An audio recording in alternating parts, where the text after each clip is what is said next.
Hey guys, welcome back to the channel. Today we're watching The Mandalorian.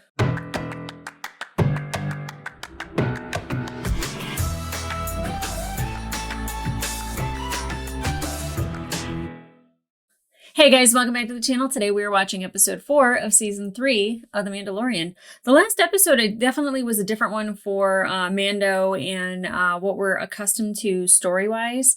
I feel like most of the time the energy is kind of constant throughout, and I feel like there was an abrupt stop and kind of like this, I don't want to say like an interlude, but I feel like there was an episode of Andor plopped in the middle of The Mandalorian. I don't think that's bad necessarily. I think it was unexpected is really the biggest thing. And I really liked that we got a little bit more on the Doctor, and that we got to kind of meet Elia. Shoot, I already forget her name. But what I found was really interesting is that I feel like she looks a lot like Jango Fett, a lot like Tamora Morrison. And I don't know if that's on purpose or if that's just happened to be the actress that they cast in that role. But I do feel like it's slightly suspicious that she looks like a clone and she also is kind of working with Moff Gideon on cloning. And Moff Gideon could be working with somebody else who is very blue in the face. And I don't want to go there and like have speculation and what other people have kind of mentioned to me, but I would love the connection to that, because then that means that there's a chance that we could get Thrawn flashbacks, we could get Ahsoka flashbacks, we could get my boy Rex. Like there's a lot that can happen just from mentioning like cloning and clones in general. I'm trying not to get too excited about it because who knows which way it's going to go. I can't guess how any of these episodes are going to go, so I'm not going to start trying to do it now. But now that we have Bo-Katan, who is with I guess the Children of the Watch covert, I guess that's who it is. She's been accepted into that clan. Which I think is good for her considering all of the abandonment she's had pretty much over her entire life. But, you know, recently with the people that were working with her that decided to become mercenaries because she didn't have the Darksaber. She did not win it in battle and they saw her as weak. I think that's good for her confidence-wise. I don't think that it's good for that clan in particular. I don't think her intentions are like honorable and good necessarily. Like, if you know anything about Bo-Katan, she definitely has a means to an end, and it always is about restoring Mandalore and ruling Mandalore. That's what it's always about. She'll go to any length to get there.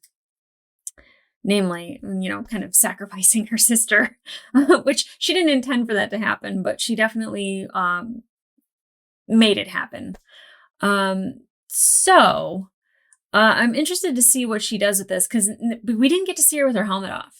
So we can't read her face. We can't read her expressions. We know that there's a pause in there and like, you know, she's probably looking around going, how can I utilize this to my advantage? 100%. If I were her, I'd be doing the same thing. Cause like, again, she has the one goal, restore Mandalore.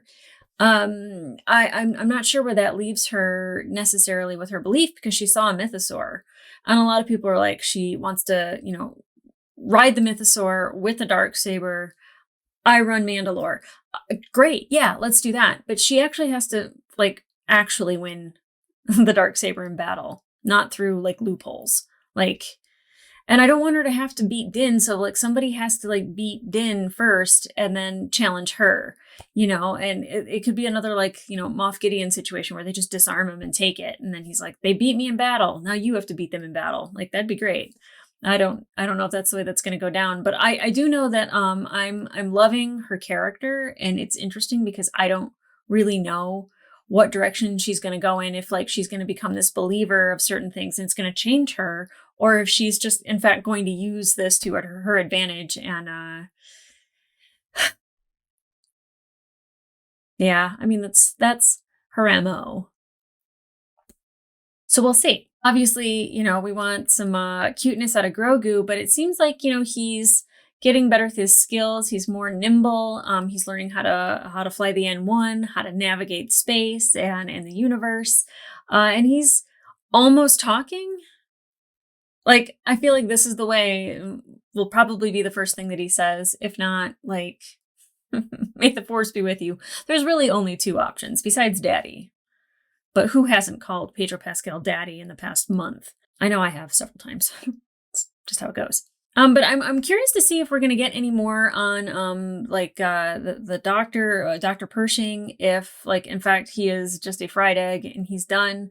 I that makes me sad because like he seemed like he could be utilized for good, but like if you can be utilized for good, you can also be utilized for evil, which is where he was in the first place. And it also was an insight into the New Republic and just how inept they are, and why they fell later on to the First Order. It's interesting because you always think that the good guys, they're gonna win, and then everything's gonna be fine.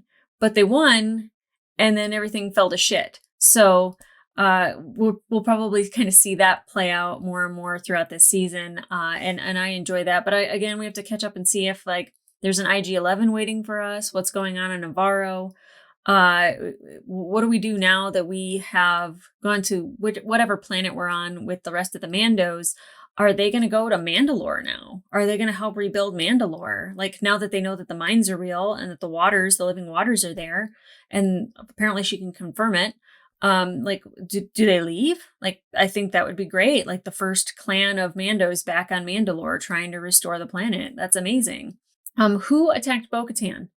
It's most likely, Moff Gideon, Thrawn, First Order, Old Empire, not quite sure, but definitely a lot of people have been kind of saying it's probably Thrawn, because those TIE fighters don't just appear from out of nowhere. They have to come from a bigger ship. They have to be sent there by somebody.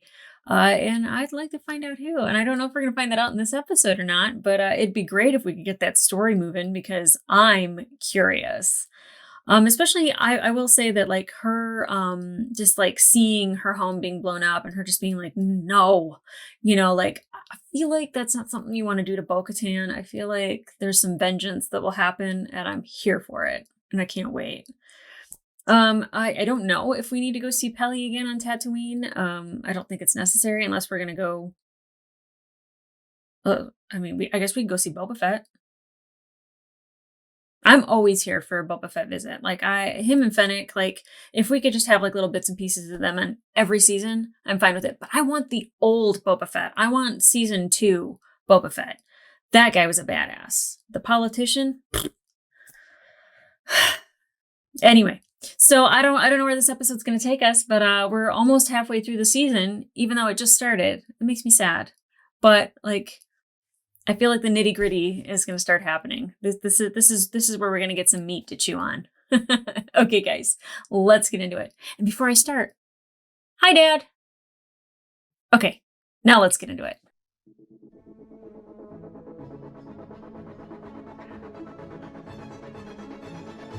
We got Bo-Katan and the Armorer in the opening. Ladies represent. Ooh. The music in that shot. It's like a practice beach.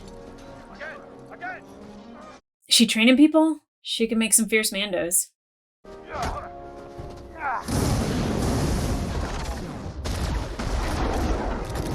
Seems like a waste of firepower a little bit. Hey, buddy. You can do it. Wait, is he moving that on purpose or is it just moving? Nope, it's just moving. Put down the rocks, kid. It's time that you learn with the other foundlings. Oh, yes, please.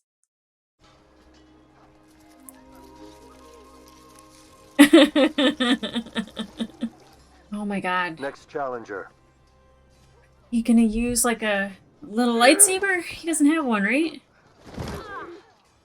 Winner. Well, he can't wrestle. Well, he can horse wrestle, I guess. He is too small. I am his ward. Proceed. Tell me I'm too small. No, thank you. What weapon? Let the challenge decide. Darts. Darts. Bring the training darts. Well, I can't wait to see this. He is too young to speak the creed, and so too young to wear a helmet. Thanks for clearing that up. One does not speak unless one knows.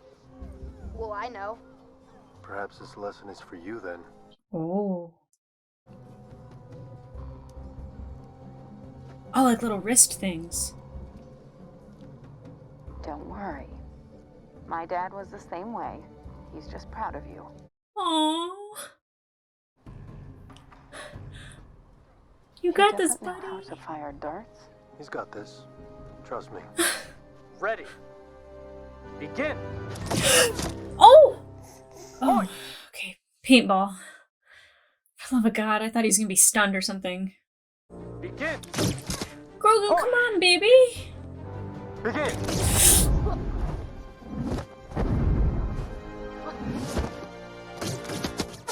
Yes! 3 points. Winner. There you go. Did you teach him that? Not me. Luke freaking Skywalker. Oh, oh! This beach is very dangerous. No! Follow it to its lair. Take Grogu, he talks to animals. Remember what he did with the Rancor? What is this? It's a dragon pterodactyl dinosaur thing. Snatcher. It's a snatcher is what it is. The Mandos with their jetpacks are so cool. They all running out of gas? Is it the area? I'm out of fuel. It always gets away. Not with Bo-Katan. Oh man, what a start. The Foundling. Which one? The kid or Grogu? I want him and Grogu to be besties. And join the Shriek-Hawk training team to accompany you. Shriek-Hawk. It's a little on the nose, but I mean, so it's the flying dinosaur thing I was thinking it was. Come, Grogu. If you wish to become a Mandalorian, there is much work to attend to. I absolutely love him with her, though. I dig the armor. I trust her. This is the Forge. It is the heart of Mandalorian culture. He's learning so much this Just as we season. shape the Mandalorian steel, we shape ourselves. The Forge can reveal Is she making him a weaknesses. chest plate? I love her forging montages. Oh, oh, oh, it's okay, baby. Kelleran. Who's Kelleran? I bet there's a bunch of Star Wars people that know who Kelleran is. Everything's gonna be all right, kid. Okay, okay. 2 lightsabers, I'm loving it.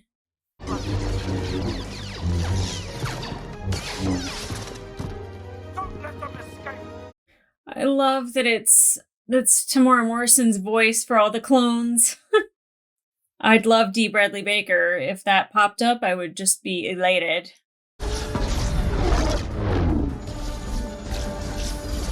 I'm so happy we get to see him escaping.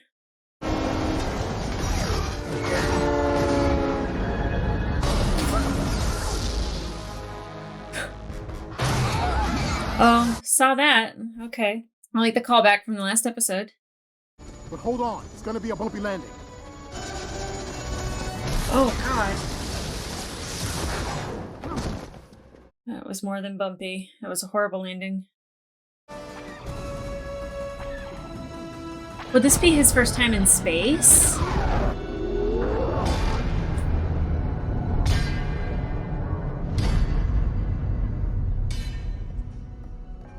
I love the flashback montages we get while something's being forged. Is it a mudhorn?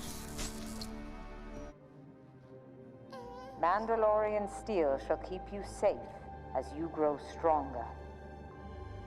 You will grow into this rondel as you grow into your station, Foundling Grogu. His father really should have been here to see this. The mudhorn! Look at our boy. He's growing up so fast. Oh. I'm gonna say it every time they do it. She's got like the coolest ship. Like that's like such a cool way to land. I hate when I can tell that they're in the volume. I hate that so much. I know it's easier for filming, but I hate that I can tell. How do you eat when other people are around? You don't. When you get your food, you go off to find a place where you can take off your helmet. I mean, that's what we were all asking too. But that's how they found a loophole to allow them to have their helmets off and we can see them. They just can't have it off together. And her hair's perfect.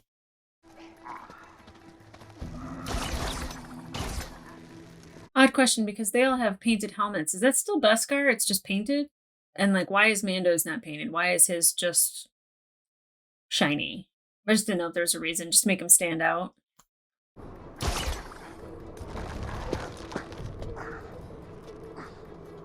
That was cool. They hired some rock climbers to do this. They probably enjoyed that thoroughly. They're really good at climbing the side of mountains with all that gear on. Oh no. I see a heat source there. Please don't be an egg. Until we clear the area. He's my son. Oh, that'd do it. Yeah. Ragnar! Ragnar! Ragnar is his name? Ragnar! Cool name, dude. Not Ragnar! Oh, God! Oh, ugly! Oh! Shoot!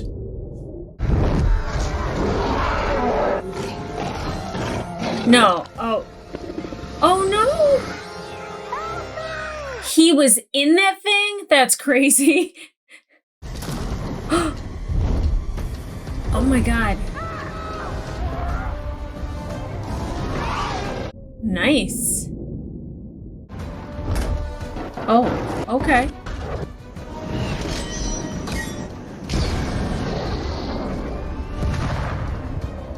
So if she lost that armor, is the armor gonna make her something new? Oh. Her saving Paz Vizsla's son would be amazing, considering the history. Good job, Dinjarin. Oh god, oh god, oh god.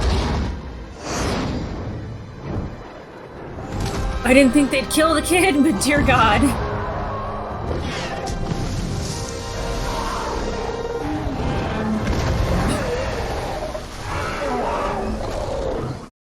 There's always a bigger fish.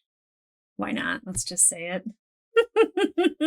I hated that line in Phantom Menace so much. I'm okay, Dad. Thank you. This is the way. This is the way. So maybe Paz Vizsla will start being nice to Din. Come, Grogu. His little shuffle is so cute. Bo-Katan Kryze, you have honored your house and all of Mandalore. You have done the highest honor of the Creed, saving a foundling. And we have brought you 3 more foundlings in need of care and training. Is that so?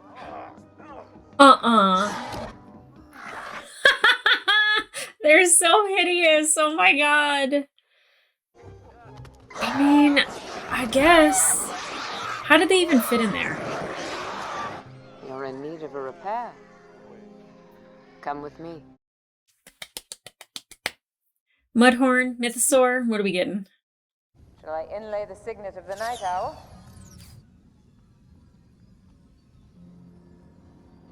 Mythosaur. The Mythosaur belongs to all Mandalorians. It is always acceptable to wear. I would like that.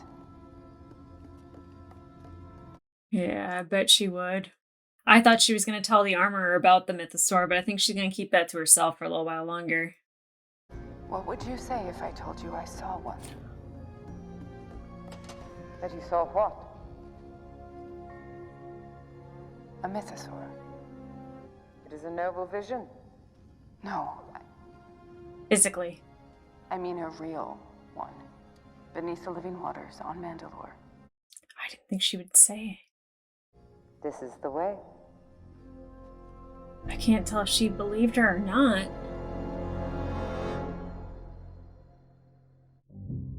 Blue by Carl Weathers. That is a not great picture. Normally I love the art at the end of these. That's hideous. The Foundling duel. I love it. Ahmed Best.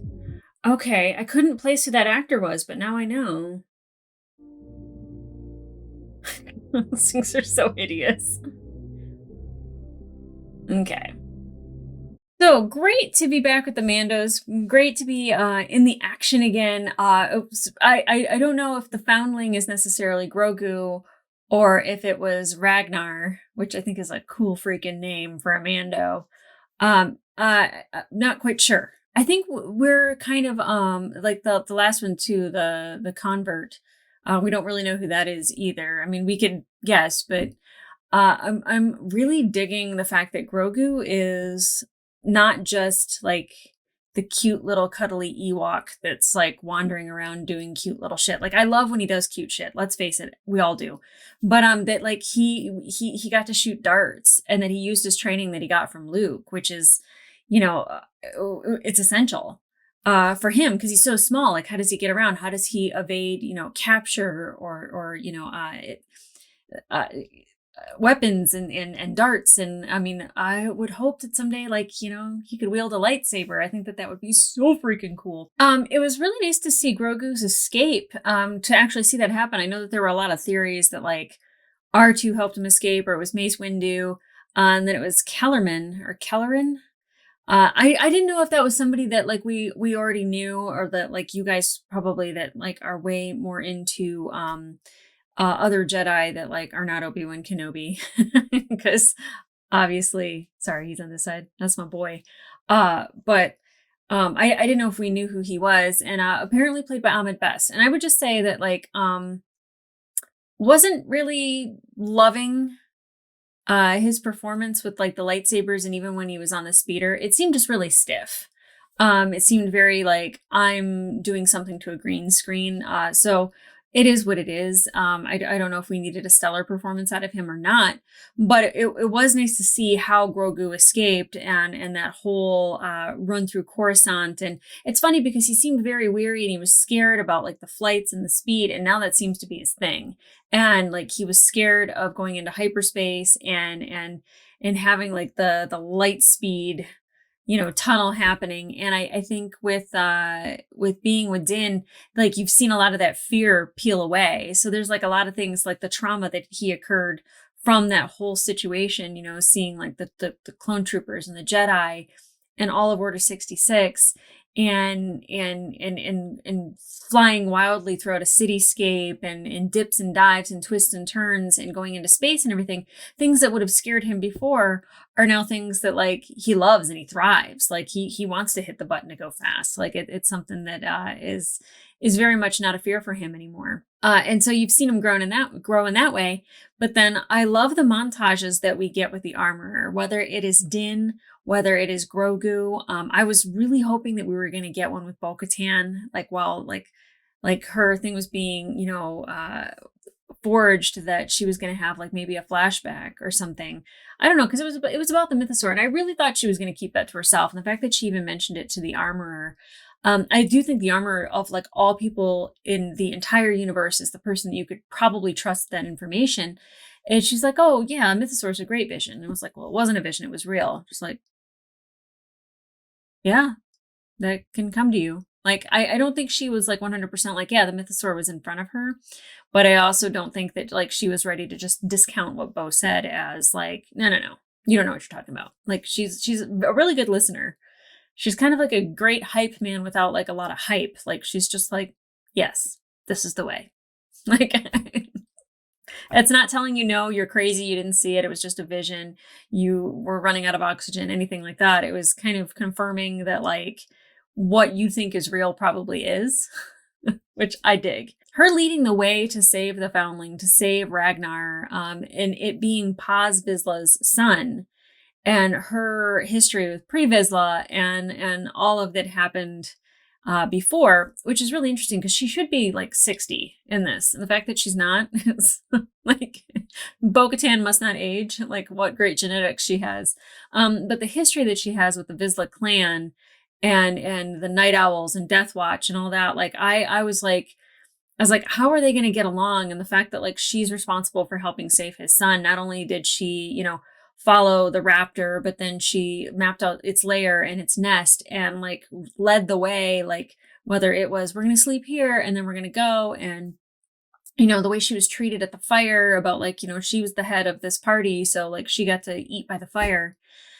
And then, she was the one that led the way up the mountain and like had the whole plan. I think that probably will mean a lot to Paz Vizsla. I think that like he will be indebted to her. And like, that's how you get people to follow you. Not necessarily, I just do good things to have people follow me, but just by being a good leader. And I think like, it's very clear that she's a good leader. And I'm glad that it's not on Din to be that person.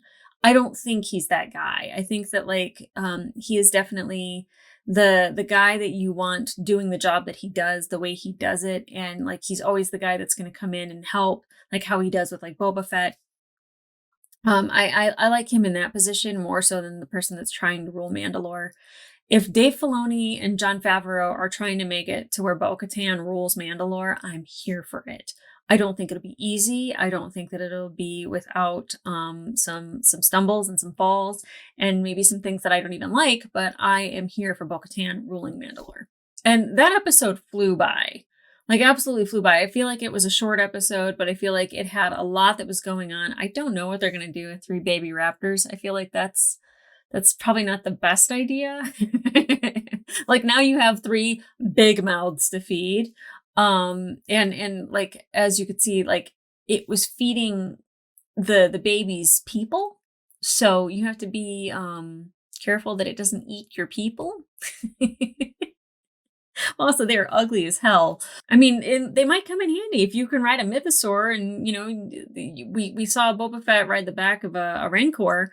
I mean, I guess we can hop aboard some raptors.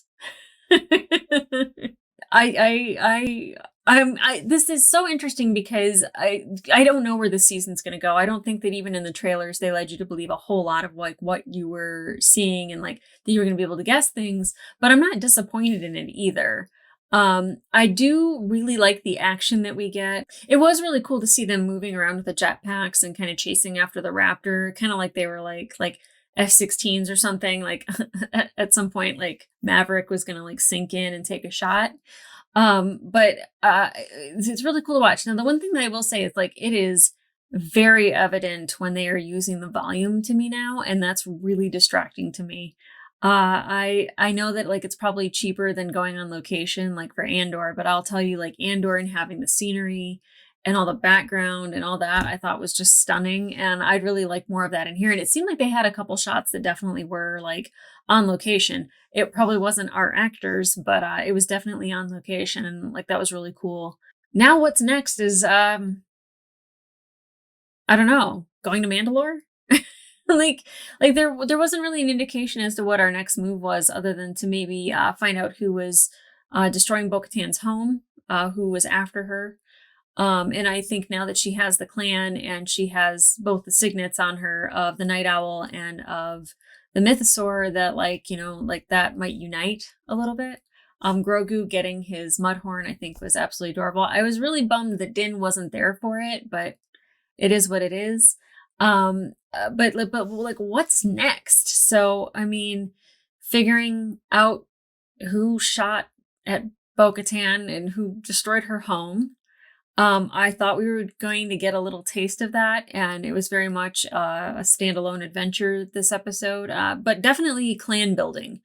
It definitely will strengthen the people to follow her, so it doesn't just seem like she all of a sudden just gets these people to follow her. It definitely established the fact that like she is earning her keep, I think.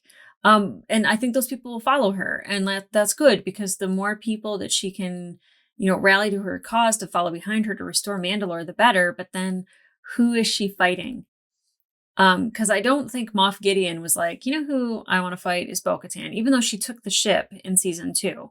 Maybe that's the person that's after her, but I think there's a Grand Admiral that's probably after her. Oh, I'm so curious to see where this season goes, because like I said, I can't guess, not even a little bit. But if you guys want to watch the full-length reaction to this episode, it will be available on my Patreon, as well as the full-length reactions to all the previous episodes.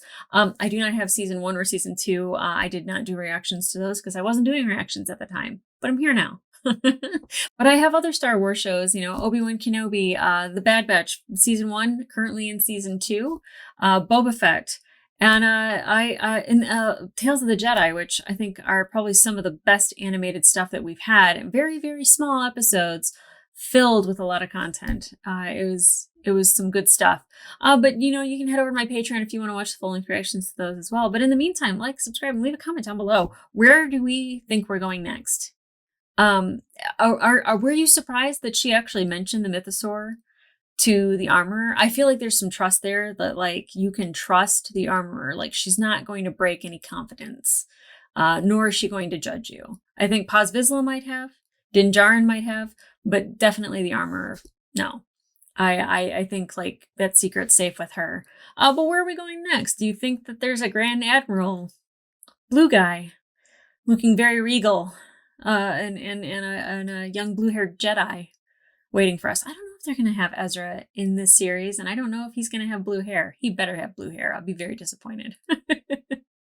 But let me know what you thought of this episode and where you think we're going next. Let me know what you thought of the previous episode. I thought it was great. Just a weird energy shift out of nowhere. That was very jarring, but I still thought it was great for world building.